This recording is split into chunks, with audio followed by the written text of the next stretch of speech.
saya kahwin tuan-tuan. Tanya dia. 500 ya tuan-tuan. Saya bagi kat pak mentua saya 500 ringgit. Pak mentua saya tanya, hang ada berapa? 500 ya. Nak kahwin? Siapa kata tak nak? Bodoh.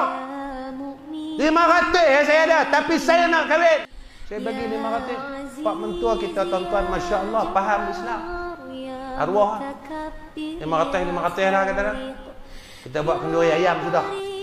Kenduri ini sunat ke wajib tuan-tuan? Lembek lah orang Masjid Batu. Sunat. Ada duit buat kenduri. Tak ada duit tak payah buat. Sebab itu sekarang ramai budak muda berzina. Salah kita. Letak sampai 10,000. Buat apa?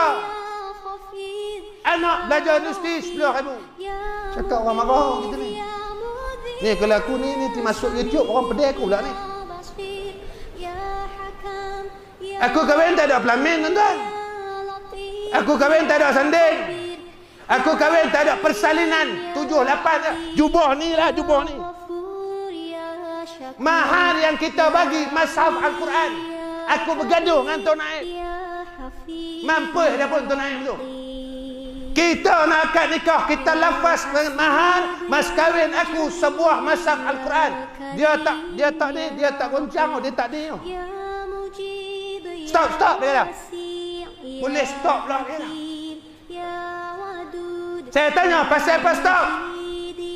Mana ada orang buat mas kahwin sebuah mashaf? Tu dulu zaman Nabi Muhammad dulu. Sayyidina Ali mahar ya qul wallah. Kan? Depa tu memang betul tak ada duit. Takkan hang bagi sebuah mashaf. Aku cakap dengan Tuan Naib, aku tak ada duit.